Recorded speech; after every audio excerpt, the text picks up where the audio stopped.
કેમ છો ધોરણ નવના વિદ્યાર્થીઓ? મજામાં ને? તમને યાદ છે આપણો કયો વિષય ચાલે છે? સામાજિક વિજ્ઞાન, જેમાં ચેપ્ટર 14 શું નામ છે? ભારત, સ્થાન, ભૂસ્તરીય રચના અને ભૂપૃષ્ઠ ભાગ 2. ભાગ 2 એટલા માટે કારણ કે ચેપ્ટર 13 જે આપણે આગળ જોઈ ગયા એનું નામ પણ સેમ જ આ છે, પરંતુ એની અંદર ભારતના ભૂપૃષ્ઠ વિશે માહિતી મેળવી હતી. ત્યારે ચેપ્ટર 14 જેની અંદર આપણે ભારતના ભૂપૃષ્ઠના 5 વિભાગ એના આપણે આગળના 3 વિડીયોમાં માહિતી મેળવી છે.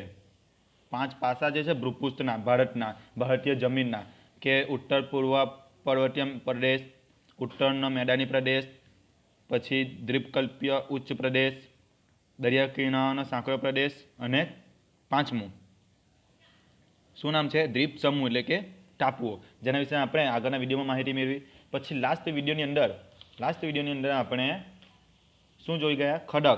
ખડકોના પ્રકાર, આગ્નેય ખડક, પ્રસ્તર ખડક અને રૂપાંતરિત ખડક. એની અંદર પણ આપણે માહિતી મેળવી કે આગ્નેય ખડક કઈ રીતે બને છે, પ્રસ્તર ખડક કઈ રીતે બને છે અને રૂપાંતરિત ખડક કઈ રીતે બને છે. ત્યાર પછી એની પછી પણ એ જ વિડીયોની અંદર લાસ્ટમાં આપણે ખનિજો વિશે માહિતી મેળવી કે ખનિજ એટલે શું. ખનિજોનું વર્ગીકરણ પણ આપણે જોયું. ખનિજોનું વર્ગીકરણ 3 પ્રકારે કરવામાં આવ્યું હતું: ધાતુમય ખનિજ, અધાતુમય ખનિજ અને સંચાલન શક્તિના ખનિજો. હવે ત્યાર પછી એ ખનિજો ક્યાં ક્યાંથી મળે છે એના વિશે પણ આપણે લાસ્ટ વિડીયોની અંદર માહિતી મેળવી હતી. હવે આ જે વિડીયો છે, આ વિડીયોનું કદાચ આ ચેપ્ટરનું છેલ્લું વિડીયો હશે. તો જોઈએ આગળ શું છે. આગળનો મુદ્દો છે જમીન અને તેનું વિતરણ. તમે હેડિંગ મારી શકો, જમીન અને તેનું વિતરણ. વિતરણ એટલે કે જમીન, આપણી ભારતીય ભૂપૃષ્ઠ, એનું વિતરણ.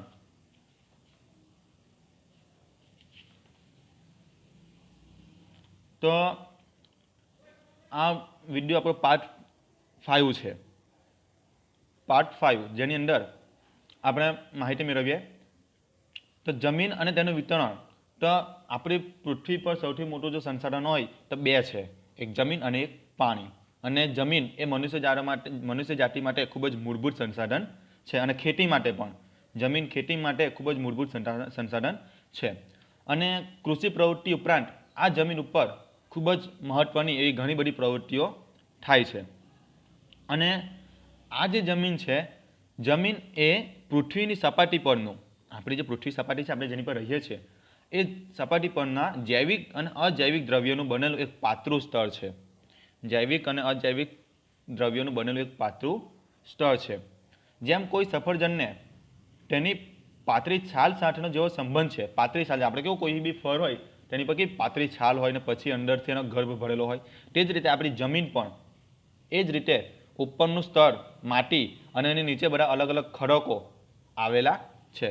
એટલે કે આનો મતલબ આ પૃથ્વીની સપાટી સાથે જમીનનો પણ સંબંધ જોડાયેલો છે. આખી પૃથ્વી ફક્ત જમીનની નથી બનેલી, એની અંદર પ્રવાહી, ખડકો, લાવા, એવું ઘણું બધું વાયુ આવેલું છે. અને પૃથ્વીના પોપડાના ઉપરના પાતળા સ્તરને આપણે જે ઊભેલા છે, આખી જે પૃથ્વીનો ગોળો છે એની અંદર ઘણું બધું આવેલું છે, પણ ઉપરનો જે પાત્ર પડ છે, પાત્ર સ્તર છે ઉપર, જેની પર આપણે મકાનો બાંધેલા છે, ખેતી કરીએ છીએ, વૃક્ષો આવેલા છે, આપણે રહીએ છીએ, રોડ રસ્તા બનાવેલા છે, એ પાતળા સ્તરને જમીન કહેવામાં આવે છે. તો આ જમીન બની કઈ રીતે, એનું નિર્માણ કઈ રીતે થયું, જમીન કઈ રીતે બની, એનું નિર્માણ કઈ રીતે થયું, તો એની વાત આપણે આગળ કરીએ. તો જમીન એ ખડકોના ખમાણથી ફલિત પેદાશ છે. ખડકોના ખમાણથી ફલિત પેદાશ છે એટલે કે જે ખડકો છે, ખડકોની સપાટીવાળા ભાગોનું તાપમાન, વરસાદ, હિમ, હવા, વનસ્પતિ અને જીવજંતુઓ વગેરે પરિબળોથી ખમાણ થતાં ખડકોનો ભૂકો બને છે. જુઓ જમીન કઈ રીતે બને છે, તો આજે બધા ખડકો છે ને એના સપાટીવાળા ભાગોનું તાપમાન, એટલે કે કોઈ વખત ઠંડી, ગરમી, એનું તાપમાનના કારણે પછી વરસાદ પડે, હિમ એટલે કે બરફ પડે, હવાનું દબાણ, હવા, વાય, પવન એના દ્વારા, અને વનસ્પતિ અને જીવજંતુઓ વગેરેના પરિબળોથી ખમાણ એટલે કે જે ખડકો, પથ્થરોનો જે ભૂકો બને છે એના ખમાણ થતાં ખડકોનો ભૂકો બને છે, એવું અંદર લખેલું છે. અને એ ભૂમિ આવરણ તૈયાર થાય છે. ભૂમિ આવરણ એટલે કે ઉપરનું પડ તૈયાર થાય છે.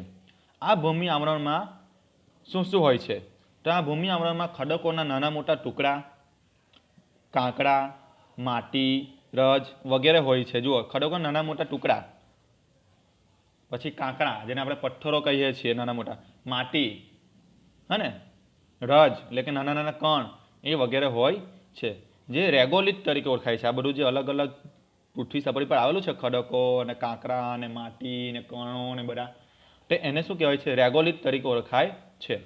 જેમાં કેવળ ખનિજ દ્રવ્યો હોય છે. શું હોય છે? માત્ર ખનિજ દ્રવ્યો. તે પછી તેમાં જૈવિક દ્રવ્યો એટલે કે બીજા દ્રવ્યો પણ ઉમેરાય છે. આ જે નાના નાના ખડકો હોય છે, કાંકરા, માટી, રજ, એની અંદર જૈવિક દ્રવ્યો એટલે કે હવા અને પાણી ભરે છે. શું ભરે છે? હવા અને પાણી ભરે છે. અને છેવટે તેમાંથી જમીન બને છે. એટલે કે જમીન નિર્માણની આ પ્રક્રિયા ઘણા લાંબા સમયની છે. એટલે કે જમીન બનતા વર્ષો લાગે. આપણી જે પૃથ્વી સપાટી છે ને, તમને ખબર છે પહેલાં જ્યારે કોઈ અન્ય ગ્રહોમાંથી છૂટી પડેલી આપણી પૃથ્વી, ત્યારે એક ધગધગતો ગોળો હતો, આગનો ગોળો, અને એને શાંત પડતા લાખો કરોડો વર્ષ લાગી ગયા. અને શાંત પડ્યા પછી એની ઉપર વાતાવરણ સર્જાયું અને એ પૃથ્વી રહેવા લાયક બની. એટલે કે લાખો કરોડો વર્ષ પછી આ જમીનનું નિર્માણ થયું છે. અને ભારતની અંદર આ જમીનના પ્રકારો અલગ અલગ પાડવામાં, એટલે કે અલગ અલગ પ્રકારોમાં વહેંચવામાં આવેલી છે. હવે આ જે જમીન છે એને હું ટૂંકમાં તમને સમજાવું. સમજી લેજો. પહેલા તમે લખવો તો લખી લેજો જમીનના પ્રકારો. તમારી બુકમાં લખજો, નોટમાં શું લખશો? જમીનના પ્રકારો. જમીનના પ્રકારો 6 છે. નંબર 1, કાપની જમીન. નંબર 2, કાળી કે રેગુર જમીન. નંબર 3, રાટી જમીન. નંબર 4, પડખાવ કે લેટેરાઇટ જમીન. નંબર 5, પર્વતીય જમીન. અને નંબર 6, રણ પ્રકારની જમીન. 6 થઈ. હવે હું તમને આ વિડીયોની અંદર જે લખું છું ને એની પર ધ્યાન આપજો. કઈ રીતે? આ 6 જમીન છે ને એને તમારે સમજવું હોય તો કઈ રીતે સમજશો? તો K2,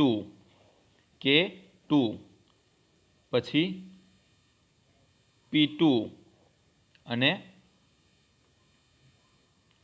R2. K2, P2 અને R2. હવે એ વિચારશો કે આ શું છે? આ શું છે? તો તમને લખ્યું તમે નોટમાં K2, P2 અને R2. તો સમજો. હવે તમને બતાવું. K2 એટલે 2 વખત K આવશે. એક કાળી જમીન, એક કાપની જમીન અને બીજી કાળી જમીન, એટલે K2 થયું.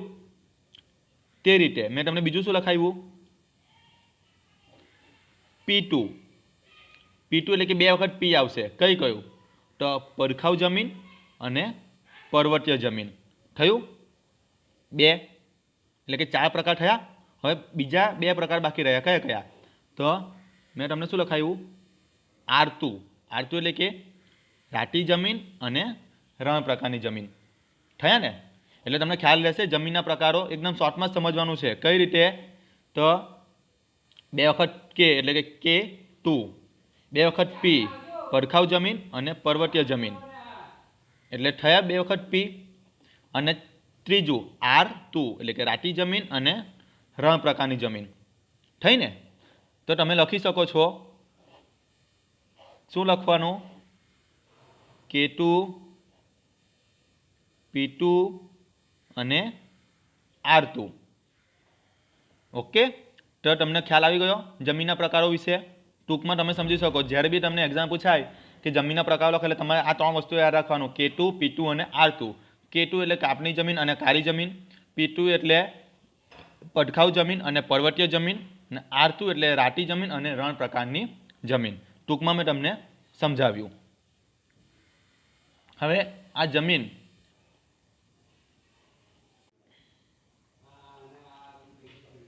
તો આ જે જમીનના જે 6 પ્રકાર છે એને આપણે નકશાની અંદર સમજીએ.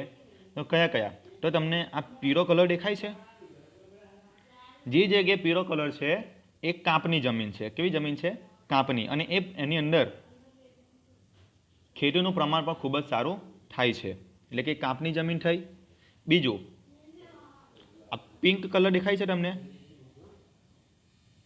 જે જગ્યાએ પિંક કલર છે એ કાળી જમીન છે. કઈ જમીન છે?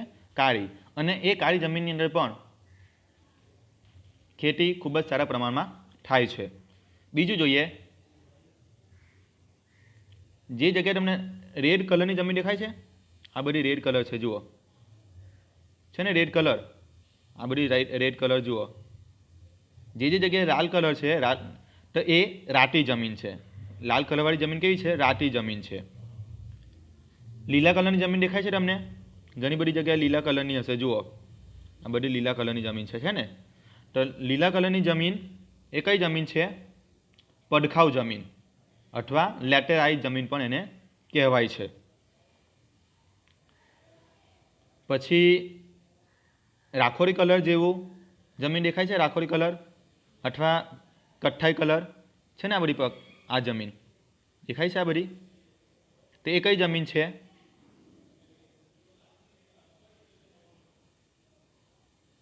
તો એ જમીન છે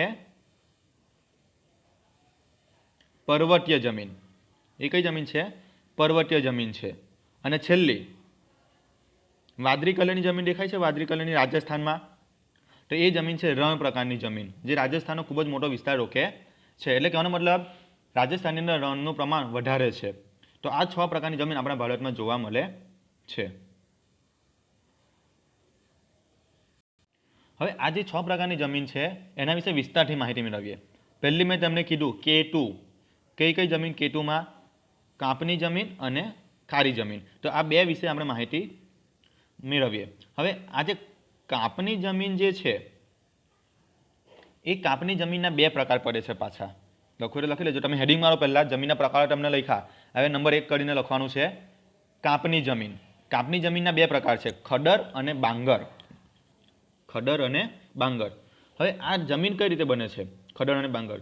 તો નદીઓના નિક્ષેપ પરથી તૈયાર થતી નવા કાપની. નિક્ષેપ એટલે કે જ્યારે નદીઓ વહેતી આગળ વધે છે તો એના કારણે જે એની આજુબાજુ જે જમીન બને છે એના નિક્ષેપણથી, તો એ નવા કાપની જમીનને ખડર તરીકે ઓળખવામાં આવે છે. યાદ રાખજો, ખડર એટલે શું? તમને પૂછાય કે નદીઓના નિક્ષેપ પરથી તૈયાર થતી નવા કાપની જમીનને શું કહેવાય? તો તમે શું લખશો? ખડર જમીન. તેવી જ રીતે જૂના કાપની જમીનને કહેવાશે બાંગર.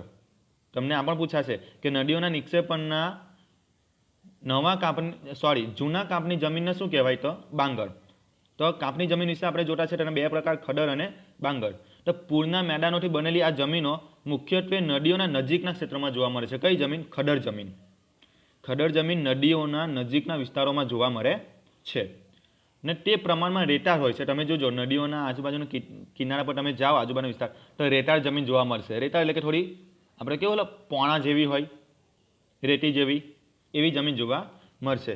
જ્યારે નદીઓના ખીણોના ઉપરવાસમાં આવેલી ખીણ, નદીઓ જે પર્વતો વિસ્તારમાંથી આવે છે, પર્વત વિસ્તારમાં, તો તેના ખીણ પ્રદેશમાં ઉપરવાસમાં આવેલી જૂનો કાપ જે ધરાવે છે એ જમીનને બાંગર તરીકે ઓળખવામાં આવે છે. અને આ જમીન મોટે ભાગે ચીકણી અને ઘેરા રંગની હોય છે. કેવી હોય છે? ચીકણી અને ઘેરા રંગની હોય છે. હવે તમારે યાદ રાખવા જેવું કે ખડર જમીન કેવી હોય છે? તો ખડર જમીન રેતાળ હોય છે. કેવી હોય છે? રેતાળ. જ્યારે બાંગર જમીન એ ચીકણી અને ઘેરા રંગની હોય છે. અને આ જે જમીન છે કાપની જમીન, એ દેશના ઘણા મોટા વિસ્તારમાં જોવા મળે છે. આપણે જોઈ ગયા, યાદ છે ને, પીળા કલરની જમીન જુઓ નકશામાં, એ દેશના મોટા ભાગના વિસ્તારમાં જોવા મળે છે. અને આ બધી જમીન, કાપની જમીન એ ફળદ્રુપ હોય છે. ફળદ્રુપતા એની જુદા જુદા સ્થળે અલગ અલગ જોવા મળે છે. પરંતુ સામાન્ય રીતે આ બધી જમીન એટલે કે કાપની જમીન ઉપજાઉ હોય છે. ઉપજાઉ એટલે કે ત્યાં ખૂબ જ સારા પ્રમાણમાં ખેતીમાં ઉત્પાદન જોવા મળે છે. જેમ કે પંજાબ, ઉત્તર પ્રદેશ, બિહાર, પશ્ચિમ બંગાળ એવા વગેરે રાજ્યોમાં આ પ્રકારની જમીન એટલે કે ઉત્તર ભારતની અંદર જોવા મળે છે. અને તેથી જ આપણે જોઈએ કે પંજાબ, ઉત્તર પ્રદેશ, બિહારની અંદર અનાજનું ઉત્પાદન ખૂબ જ મોટા પ્રમાણમાં થાય છે. કારણ કે ત્યાંની જમીન નદીઓના નિક્ષેપણના કાપથી બનેલી છે, એટલા માટે ત્યાં ખેતીનું પ્રમાણ પણ ખૂબ સારું થાય છે. આગળ જોઈએ તો બીજું છે કાળી જમીન એટલે કે K2, તેનો બીજો પ્રકાર કાળી જમીન. અને આ જમીન આપણા ભારતની અંદર મહારાષ્ટ્ર, પશ્ચિમ મધ્યપ્રદેશ એટલે કે આપણે ગુજરાત બાજુનો પ્રદેશ પશ્ચિમ મધ્યપ્રદેશ, પછી ગુજરાત, કર્ણાટક, આંધ્રપ્રદેશ, તેલંગાણા અને તમિલનાડુ એવા વગેરે રાજ્યોની અંદર આવી કાળી જમીન જોવા મળે છે. અને આ જે કાળી જમીન છે એ કોના કારણે બની છે? તો જે મધ્ય ભારતની અંદર જે દ્વીપકલ્પીય ઉચ્ચ પ્રદેશ છે, તેની ભેટ આપણને આ કાળી જમીન મળી છે.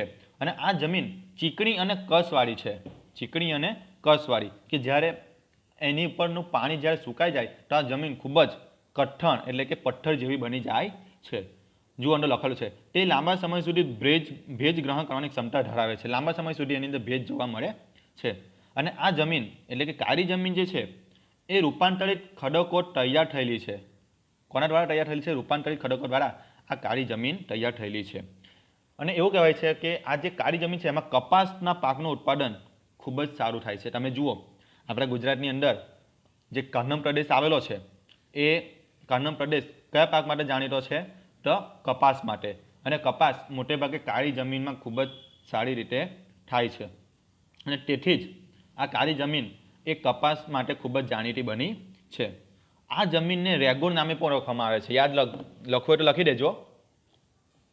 લખવું હોય તો લખી લેજો. શું લખશો કાળી જમીનની અંદર? તો કાળી જમીનને રેગુર નામે પણ ઓળખવામાં આવે છે. તમને ઓપ્શનમાં કે ટૂંકા સમયમાં પૂછાઈ શકે કે કાળી જમીનને બીજા કયા નામે ઓળખવામાં આવે છે? તો તમે શું લખશો? રેગુર નામે ઓળખવામાં આવે છે. હવે આપણે બીજું જોઈએ ત્રીજા પ્રકારની જમીન, તો રાટી જમીન. કઈ જમીન? રાટી જમીન. હવે આ જે જમીન છે રાટી જમીન એ આગ્નેય અને રૂપાંતરિત ખડકો ધરાવતા ક્ષેત્રોમાં, કે જે જગ્યાએ આપણે ખડકોની વાત કરીએ ને કે આગ્નેય ખડક, તો આગ્નેય ખડક અને રૂપાંતરિત ખડકો ધરાવતા ક્ષેત્રમાં આ જમીન આવેલી છે. અને તેની અંદર રાટી જમીનની અંદર લોહ તત્વો અને સેન્દ્રિય તત્વો જમીનનો રંગ રાતો દેખાય છે. જુઓ રાટી જમીનની અંદર એ રાટી જમીન કેમ રાટી દેખાય છે? તો એની અંદર લોહ તત્વ અને સેન્દ્રિય તત્વોના લીધે આ જમીન રાટા રંગની દેખાય છે. અને આ જમીનની અંદર છિદ્રાળુ અને ઉપજાઉ હોય છે. જમીન પ્રમાણમાં કેવી હોય છે? છિદ્રાળુ અને ઉપજાઉ. ઉપજાઉ એટલે કે ત્યાં પાક ખૂબ જ સારી રીતે લેવામાં આવતો હોય છે. એટલે કે આ જમીન બીજા કયા કયા રાજ્યોમાં જોવા મળે છે? તો ગોવા, તમિલનાડુ, કર્ણાટક, આંધ્રપ્રદેશ, ઓડિશા અને ઝારખંડ એવા રાજ્યના કેટલાક ભાગોમાં રાટી જમીન જોવા મળે છે. હવે નંબર 4 એટલે કે ચોથો પ્રકાર. કયો પ્રકાર? પડખાઉ જમીન કે લેટેરાઇટ જમીન.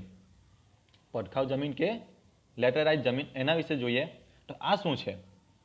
તો આ જમીન વધુ વરસાદને કારણે, યાદ રાખજો, આ જમીન વધુ વરસાદના કારણે તીવ્ર ધોવાણ થાય, જમીન ધોવાણ થાય ને પાણીના લીધે, તો સ્વરૂપે પડખાઉ જમીન તૈયાર થાય છે. વધુ વરસાદને કારણે જ્યારે જમીન ઉપરના સ્તરમાંથી પોષક તત્વો ધોવાઈને નીચેના સ્તરમાં ઉતરે છે, વધુ વરસાદના કારણે જે જમીન ઉપરના સ્તરના જે પોષક તત્વો છે એ નીચેના સ્તરમાં ઉતરી જાય છે. તો જૈવિક દ્રવ્યનું પ્રમાણ ઓછું હોવાથી આ જમીન ઓછી ફળદ્રુપતા ધરાવે છે. જુઓ પડખાઉ જમીન એ કેવી ધરાવે છે? ઓછી ફળદ્રુપતા ધરાવે છે, જ્યાં ખેતીનું પ્રમાણ ઓછું જોવા મળે છે. અને અહીં લાલ રેતીના પથ્થરોમાં લોહ અને એલ્યુમિનિયમ તત્વો હોય છે. જુઓ ત્યાં કેવા પ્રકારનું ખનિજ હોય છે એ પડખાઉ જમીનમાં? તો લાલ પથ્થરોમાં લોહ અને એલ્યુમિનિયમ જેવું ખનિજો હોય છે. આ પથ્થરોના ધોવાણથી અહીંની જમીન રાટા રંગની હોય છે. ત્યાંની જમીન કેવી હોય છે? રાટા રંગની હોય છે. અને આ જે જમીન છે કેવી જમીન? પડખાઉ જમીન અથવા લેટેરાઇટ જમીન એ દખ્ખણના ઉચ્ચ પ્રદેશ, આપણે નકશાની અંદર જોઈ ગયા દખ્ખણનો ઉચ્ચ પ્રદેશ એટલે કે દક્ષિણ ભારતની અંદર, તો દખ્ખણના ઉચ્ચ પ્રદેશોમાં એટલે કે પહાડી પ્રદેશો, કર્ણાટક, કેરળ, ઓડિશા અને પૂર્વના કેટલાક ભાગોમાં આ પડખાઉ જમીન જોવા મળે છે. પાંચમા પ્રકાર જમીનનો, તો પાંચમા પ્રકારની વાત કરીએ આપણે, કયો છે? પર્વતીય જમીન એટલે કે P2. 2 P જોઈએ ને આપણે, તો P2 કયો છે? તો પર્વતીય જમીન એટલે પર્વતીય શબ્દ સમજ પડી ગઈ, પર્વતવાળી જમીન. આપણા ભારતના કેટલાય ભાગોમાં પર્વતો આવેલા છે અને એવું જોવા જઈએ તો દરેક રાજ્યની અંદર પર્વતો જોવા મળે છે. તો જંગલોના કારણે જૈવિક દ્રવ્યનું પ્રમાણ વધારે હોય છે. આ પર્વતો પર જંગલોનું પ્રમાણ વધારે છે, તમને ખબર છે. અને મોટે ભાગના પર્વતો આપણે ત્યાં પૂર્વ ભારતમાં, ઉત્તર અને પૂર્વ ભારતની અંદર મોટા મોટા પર્વતો આવેલા છે. આપણે ભૂપૃષ્ઠના 5 પ્રકારોમાં જે પહેલો પ્રકાર જોયો ને ઉત્તર પૂર્વના પર્વતીય પ્રદેશ, તો એની જ વાત કરવામાં આવી છે. તો જંગલોનું પ્રમાણ ખૂબ વધારે હોય છે, પરંતુ અલગ અલગ સ્થળો પર તે ભિન્નતા પણ ધરાવે છે. ભિન્નતા કેમ? કારણ કે આપણા ત્યાં ઉત્તર પૂર્વ ભારતની અંદર ઉત્તરના જે પર્વતો છે એ મોટે ભાગે બરફથી છવાયેલા છે, જ્યારે પૂર્વના પર્વતો એ મોટે ભાગે જંગલોથી છવાયેલા છે. જો અંદર લખેલું જ છે કે શિવાલિક પર્વત શ્રેણીઓ પર આ જમીન ઓછી કસવાળી અને અપરિપક્વ જણાય છે. ઓછી કસવાળી કારણ કે તે શિવાલિકની મોટાભાગની પર્વતીય શ્રેણીઓ બરફથી છવાયેલી છે એટલા માટે. અને આ જમીન રેતાળ, છિદ્રાળુ અને જૈવિક દ્રવ્યના અભાવવાળી હોય છે. રેતાળ અને છિદ્રાળુવાળી જૈવિક દ્રવ્યના અભાવવાળી બરાબર હોય, કારણ કે ત્યાં જમીન ઓછી જોવા મળે પણ સૌથી વધારે શું જોવા મળે? બરફ. શું જોવા મળે? બરફ જોવા મળે છે એટલા માટે. અને આવી જમીન દેશના પર્વતીય વિસ્તારોમાં જોવા મળે છે. દેશના પર્વતીય વિસ્તારોમાં જેમ કે ક્યાં? મેઘાલય, અરુણાચલ પ્રદેશ, પૂર્વની પર્વત શ્રેણીઓ, ઉત્તરાખંડ, હિમાચલ પ્રદેશ તથા કેન્દ્ર શાસિત પ્રદેશ લડાખ અને જમ્મુ કાશ્મીરમાં આવી જમીન જોવા મળે છે. જુઓ, મેં કીધું ને કે એ બાજુ જમ્મુ કાશ્મીર, લડાખ એ આખો બરફથી છવાયેલો છે, ઉત્તરાખંડ, હિમાચલ પ્રદેશ, તો એટલા માટે ત્યાં આવી પર્વતીય જમીન જોવા મળે છે. એટલે કે આપણે કેતુ જોયા, કેતુના કાંપાની જમીન અને કાળી જમીન જોઈ, પછી ત્રીજા નંબર પર રાટી જમીન જોઈ, પણ એ R2ની અંદર હજુ એક R આપણે જોવાનો બાકી છે. 2P જોઈ, પડખાઉ જમીન અને પર્વતીય જમીન. તો રાટી જમીન આપણે 2R એક જ જોઈ, તો બીજી કઈ જમીન આવશે? રણ પ્રકારની જમીન. તો રણ પ્રકારની જમીન આપણા દેશમાં 2 રાજ્યોની અંદર સૌથી વધારે જોવા મળે છે. ક્યાં ક્યાં? એમ જોવા જઈએ તો 4 રાજ્યો છે. એમ જોવા જઈએ તો 4 રાજ્યોમાં આવી રેતાળ જમીન જોવા મળે, રણ પ્રકારની જમીન જોવા મળે છે. જેમ કે આપણે ગુજરાતની અંદર કચ્છનું રણ, રાજસ્થાન એટલે મોટે ભાગે આખો રણ પ્રદેશ છે, ત્યારબાદ પંજાબ અને હરિયાણા. તો આ જમીન ભારતના શુષ્ક અને અર્ધશુષ્ક એટલે સૂકા પ્રદેશોની અંદર વિસ્તારોની અંદર જોવા મળે છે. જેમ કે ગુજરાત, રાજસ્થાન, પંજાબ અને હરિયાણામાં આ જમીન મોટા ભાગે જોવા મળે છે. એની અંદર ક્ષાર કણોની અધિકતા, ક્ષાર એટલે કે ખારું, ક્ષાર એટલે કે ખાર, તો ક્ષાર કણોની અધિકતા અને જૈવિક પદાર્થોની ઓછપ, જૈવિક એટલે કે ફળદ્રુપતા ઓછી જોવા મળે છે. રાજસ્થાન, ગુજરાતનો જે રણ પ્રદેશ છે ત્યાં ક્ષાર વધારે છે, એટલા માટે ત્યાં ફળદ્રુપતા એટલે કે જૈવિક દ્રવ્યો એ જમીનમાં જોવા મળતા નથી. પરંતુ આ બધા રાજ્યોની અંદર એટલે કે રાજસ્થાન, કચ્છ, પંજાબ એમાં સિંચાઈની સગવડો દ્વારા આ જમીનને ફળદ્રુપ બનાવવામાં આવી છે અને ત્યાં ખેતીનું પ્રમાણ વધારવામાં આવ્યું છે. એટલે કે ત્યાં નહેરો દ્વારા પાણી પહોંચાડીને એ જમીનને ફળદ્રુપ બનાવવામાં આવી છે, ખેતીનું પ્રમાણ ત્યાં વધારવામાં આવ્યું છે. તો વિદ્યાર્થી મિત્રો, આપણે આ વિડીયોની અંદર ખેતીના 6 પ્રકારો જોયા. કેતુ એટલે કે કાંપવાળી જમીન અને કાળી જમીન, P2 એટલે કે પડખાઉ જમીન અને પર્વતીય જમીન, અને R2 એટલે કે રાટી જમીન અને રણ પ્રકારની જમીન, એવા આપણે 6 પ્રકારો જોયા. હવે તમને એવું કહું કે આ બધી જમીન જે છે ને એ આબોહવા અને ભૂપૃષ્ઠના કારણે વિવિધતા ધરાવે છે. આપણી જે જમીનો છે ભારતની એ આબોહવા, કારણ કે બધી જ જગ્યાએ આબોહવા અલગ અલગ છે. ઉત્તર ભારતની અંદર ઠંડીવાળી આબોહવા છે, કારણ કે ત્યાં બરફવાળો પ્રદેશ છે. પૂર્વ ભારત એટલે કે અરુણાચલ પ્રદેશ, મેઘાલય, ત્રિપુરા એ બાજુ ભેજવાળી જમીન વધારે છે, ભેજવાળું વાતાવરણ, કારણ કે ત્યાં જંગલો અને વરસાદનું પ્રમાણ વધારે છે. તેવી જ રીતે પશ્ચિમ ભારત એટલે કે રાજસ્થાન, મહારાષ્ટ્ર, ગુજરાત એ તરફ દરિયા કિનારો છે, એટલે કે કેવી છે? વિષમ આબોહવા છે દરિયા કિનારા પ્રદેશના કારણે. તે ઉપરાંત અર્ધ શુષ્ક એટલે કે સૂકી પણ, વધારે સૂકી પણ નહીં અને વધારે ભેજવાળી પણ નહીં, એટલે કે વિષમ છે. અને દક્ષિણ ભારતની અંદર પણ આ જ રીતે એ દરિયા કિનારાનો પ્રદેશ ધરાવે છે, એટલે ત્યાં પણ વિષમ આબોહવા જોવા મળે છે. એટલે આ રીતે આખા ભારતની અંદર જમીનની વિવિધતા તો છે જ, પરંતુ સાથે સાથે આબોહવાની વિવિધતા પણ જોવા મળે છે.